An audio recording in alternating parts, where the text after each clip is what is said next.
Hello guys, welcome to social system. I am your host Abhishek और आज एक बहुत ही स्पेशल वीडियो मेरी तरफ से आप सबके लिए। जो वीडियो मैं बहुत टाइम से वर्क कर रहा था बनाने के लिए, ये है फ्रेंच रेवोल्यूशन के वो तीन मेन स्लोगन्स, लिबर्टी, इक्वालिटी और फर्टर्निटी, जो कि आप लोगों को समझाएंगे कि फ्रेंच रेवोल्यूशन की एक आइडियोलॉजी क्या थी, कि फ्रेंच रेवोल्यूशन हुआ कैसे था और ये कौन सा टाइम पीरियड था, ये किस तरीके से हुआ था। और लिबर्टी जो इसमें सबसे इंपॉर्टेंट कॉन्सेप्ट है कि फ्रेंच रेवोल्यूशन से ही लिबर्टी निकल के आई थी।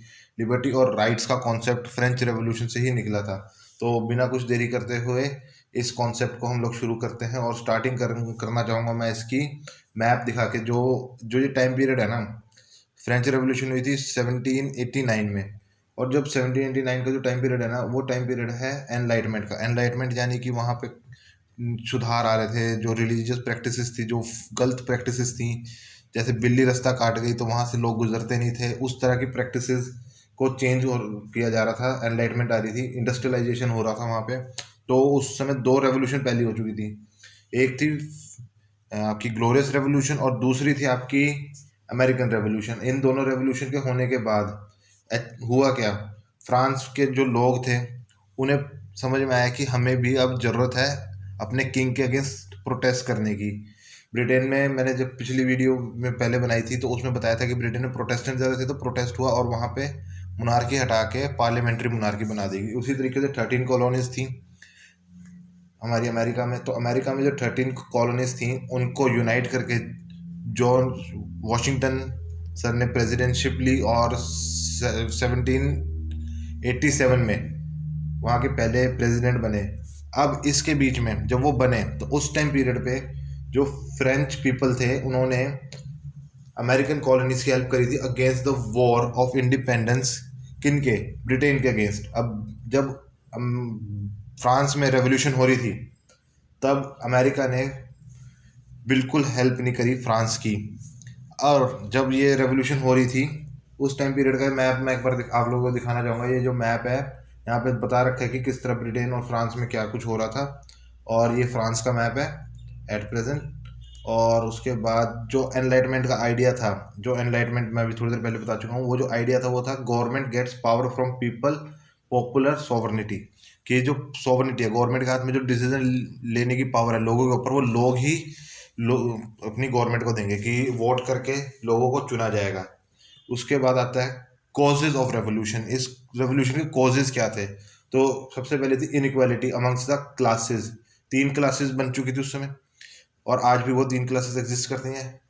एक तो है आपकी इलीट क्लास यानी कि रिच क्लास, फिर आती है मिडिल क्लास, और मिडिल क्लास में दो क्लासेस होती हैं, वो उसमें अभी हम नहीं जाएंगे। और फाइनल आपकी है पुअर क्लास। सबसे ज़्यादा पिसती है हमारी बेचारी middle class. Middle class is been crushed by the government, क्योंकि टैक्स भी सबसे ज़्यादा इम्पोज ये करते हैं और राइट्स इन्हें वो इक्वल मिल नहीं पाते हैं। और जो हमारी रिच क्लास है वो टैक्स कम पे करती है, लैंड ओनरशिप ज़्यादा लेती है। आगे मैं बताऊंगा, इसमें थोड़ा और एक्सप्लेन करूंगा। तो उसके बाद एनलाइटमेंट का आइडिया आ रहा था कि हमें नेचुरल राइट से इक्वालिटी चाहिए, और अमेरिकन रेवोल्यूशन ने करके दिखाया कि जब अमेरिका में रिटर्न फॉर्म ऑफ कॉन्स्टिट्यूशन आ गया, मेरी पिछली वीडियो में जिस तरह मैंने बताया था।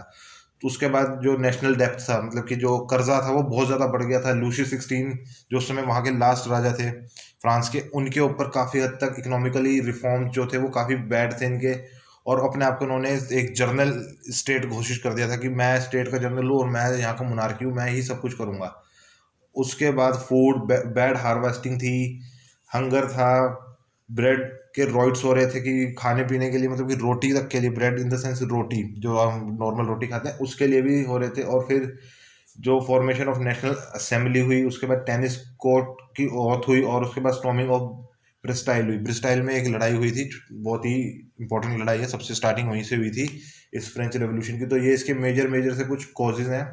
उसके बाद इसके अंदर जॉन लॉक्स का जो नेचुरल राइट्स का जो idea, life, liberty and property, ये तीनों चीज़ें होनी बहुत ज़्यादा ज़रूरी हैं। ये जॉन लॉक्स का आइडिया था इस रेवोल्यूशन को लेके। और जब रेवोल्यूशन हो गई, उसके बाद तीन जो आइडिया थे इस रेवोल्यूशन के बीच में, मैं उनके बारे में इंपॉर्टेंटली बताना चाहूँगा इस वीडियो में। तो जो लिबर्टी थी, लिबर्टी का कॉन्सेप्ट कोई आज का कॉन्सेप्ट नहीं है। ये कॉन्सेप्ट फादर ऑफ लिबरलिज्म यानी कि जॉन लॉक्स के द्वारा दिया गया था। ये कॉन्सेप्ट अपने आप में ही बहुत बड़ा कॉन्सेप्ट है कि जो जॉन लॉक्स थे वो इंडिविजुअल फ्रीडम की बात करते थे कि गवर्नमेंट या मोनार्की कोई भी हो, लोगों को फ्री रखे उनकी हर एक चीज़ के लिए, कि फ्री फ्रॉम रिस्ट्रिक्शंस रहे वो, अनटिल ही हार्म समवन। उसके बाद जॉन लॉक्स आए। जॉन लॉक्स ने जब ये सब कुछ कहा, जॉन लॉक्स के बाद रूसो ने वेल अपनी बुक, रूसो फ्रांस के थे, उन्होंने फ्रांस में अपनी बुक सोशल कॉन्ट्रैक्ट नहीं लिखी थी। रूसो ने अपनी जो बुक लिखी थी वो लिखी थी इंग्लैंड में जाके, क्योंकि उन्होंने रिलीजन के अगेंस्ट बहुत कुछ लिखा था। फ्रांस की जो रिलीजियस कंडीशन थी वो थी उस समय, फ्रांस की रिलीजन कंडीशन थी कैथलिक, तो कैथलिक्स के अगेंस्ट अगर कोई भी कुछ लिख दे तो उसकी डेथ होनी पक्की बात थी, होएगी ही होगी।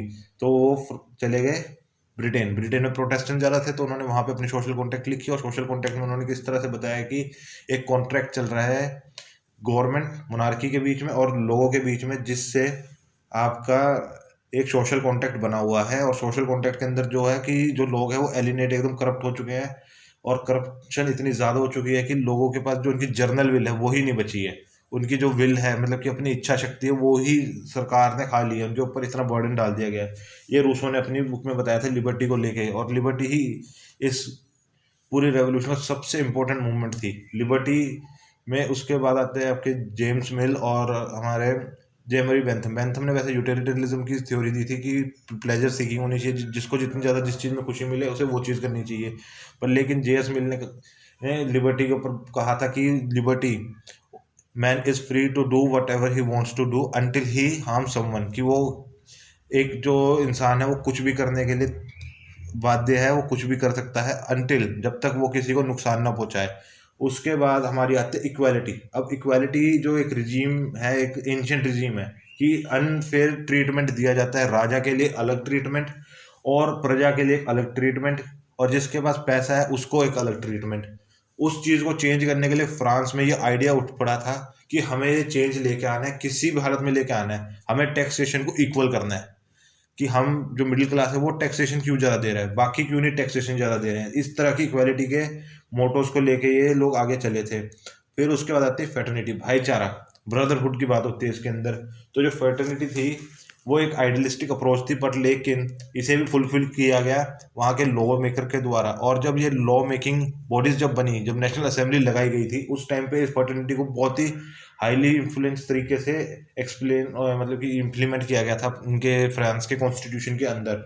उसके बाद पॉपुलर सॉवरेनिटी का कॉन्सेप्ट आया, जिस तरह से अमेरिकन रेवोल्यूशन में था, वही एक अमेरिकन रेवोल्यूशन का आइडिया इस रेवोल्यूशन को करने का एक बहुत इंपॉर्टेंट आइडिया बना, क्योंकि जो लोग हैं वो वोट करेंगे, उनकी ही सरकार चुनी जाएगी, लोगों की चुनी हुई जो कैंडिडेट्स हैं वो ही सरकार बनेंगे, और फिर वही लोगों के वेलफेयर के लिए लॉ मेकिंग बॉडी का काम करेंगे।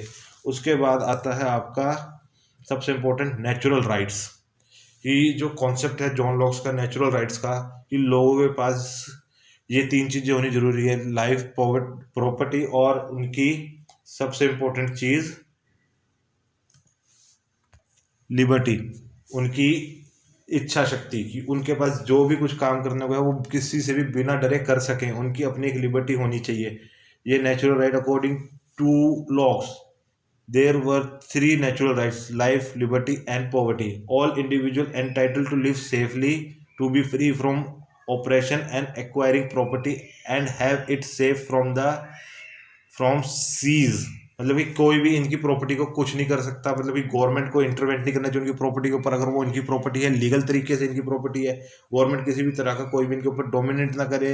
राइट्स ऑफ मैन की डिक्लेरेशन बाद में 1789 के अंदर राइट्स ऑफ मैन की डिक्लेरेशन करी गई, कॉन्स्टिट्यूशन असेंबली को बनाएगा। अब जब ये सब रेवोल्यूशन होगी, इन आइडियाज़ की वजह से रेवोल्यूशन हो गई, उसके बाद जब सभा बैठी, यानी कि नेशनल असेंबली बैठी, यहीं से कॉन्सेप्ट एक और नया शुरू हो गया, राइट विंग पॉलिटिक्स और लेफ्ट विंग पॉलिटिक्स। अब जितने भी रेडिकल्स थे जो चाहते थे कि रेवोल्यूशन हो, वो बैठ गए लेफ्ट साइड पे, और जो एरिस्टोक्रेटिक थे यानी कि इलीट क्लास के थे, वो लोग बैठ गए अपने राइट साइड में, ताकि रेवोल्यूशन ना हो। अब लेफ्ट साइड और राइट साइड यहीं से आ गया कि जो वेलफेयर चाहते थे वो लेफ्ट साइड में बैठ गए, और जो लोग चाहते थे कि मिडिल क्लास ज़्यादा टैक्स भरे, पर लेकिन अपनी वेलफेयर के लिए, अपनी वेल्थ बढ़ाने के लिए ज़्यादा चाहते थे, वो एलीट बैठ गए राइट साइड में, और यहीं से बन गई राइट विंग पॉलिटिक्स और लेफ्ट विंग पॉलिटिक्स। और यही आज के टाइम पे इतनी पॉपुलर हो चुकी है कि बीजेपी जैसी पार्टी एक राइट विंग पार्टी है कि जो एंटरप्रेन्योरशिप और प्राइवेट ओनरशिप के ऊपर ज़्यादा फोकस करती है। कांग्रेस एक सेंटर विंग पार्टी है इंडिया में, और आपकी अदर कुछ पार्टीज होगी वो थोड़ी लेफ्ट विंग होगी, जैसे सीपीआई होगी, सीपीआई मार्क्सिस्ट होगी। यही इस वीडियो में मैं बताना चाहता था। और ये पूरी पूरी फ्रेंच रेवोल्यूशन मैंने नहीं बताई है एक्चुअली, फ्रेंच रेवोल्यूशन बहुत ब्रॉड है, मैंने इन 3 आइडिया को डिस्कस किया है इस वीडियो में। वीडियो अगर अच्छी लगे तो प्लीज़ लाइक करें और सब्सक्राइब करें। Thank you for your precious time. Have a nice day.